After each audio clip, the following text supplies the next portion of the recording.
When we express disapproval or disdain over the actions of others, there's often a reference to whether the person committing the act has a conscience. If one stands in truth, they do not need a conscience. A conscience is a sense of right versus wrong.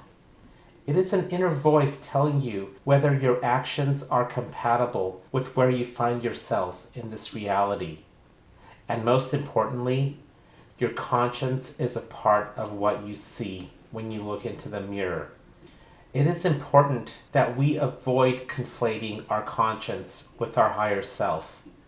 Our higher self is in the ether. We cannot directly communicate with it. It has no readily recognizable imagery or voice. Our higher self guides us, teaches us, and sets the stage for our spirit life journey. Our higher self does not succumb to external authority. It does not immerse itself in the type of duality we often struggle with. While our higher self influences our conscience stands on its own. It has a direct influence on our actions. Think of our conscience as a crutch of sorts. It helps us walk when we find it difficult to do so on our own. When we encounter a quandary, we are naturally curious. We have questions. We also find virtue in testing our limits and forming new ones. That's when we pick up the crutch and use it to help us make headway in our journey.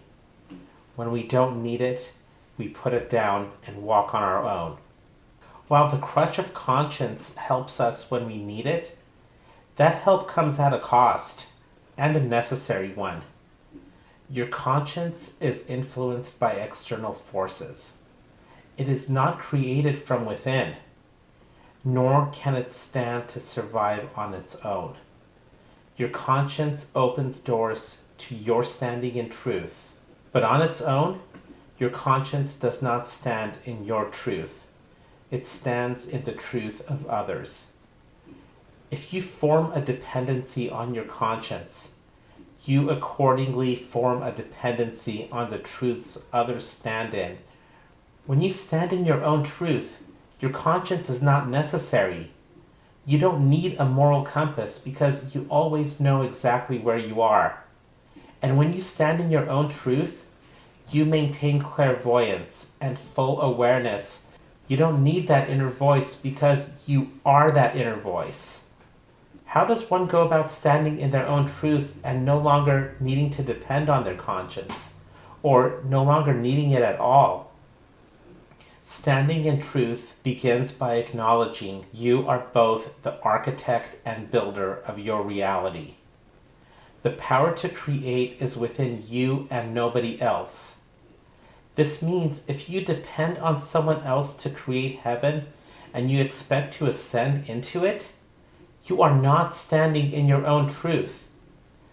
By agreeing to enter a realm you have not designed and built with your own hands, you are depending on decisions made by others.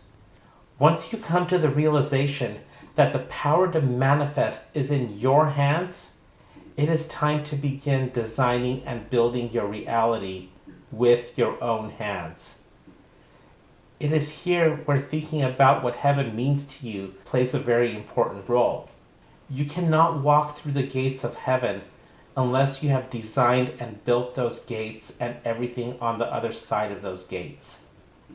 If you have not built it, it is not heaven. But more importantly, if you have not built it with your own hands, you are standing in the truth of others and not in your own truth. Take as long as you need to think about what the consciousness of heaven means to you. What does balance, harmony, and inner beauty mean to you?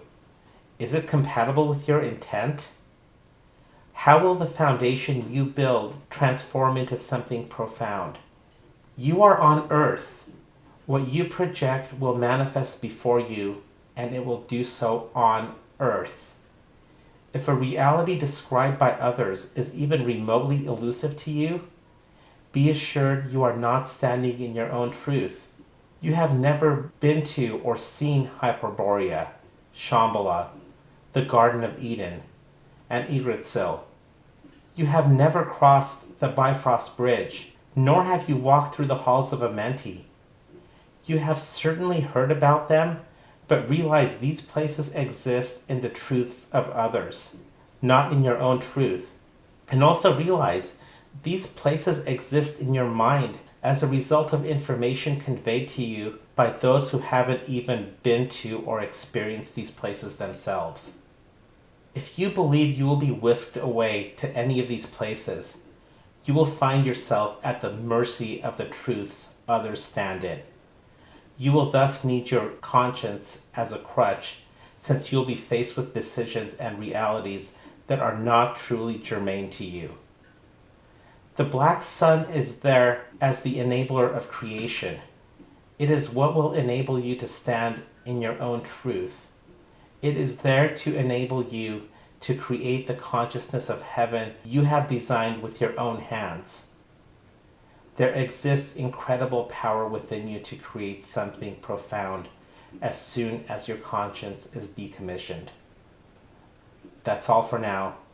Be well, sun gaze, and thrive selflessly.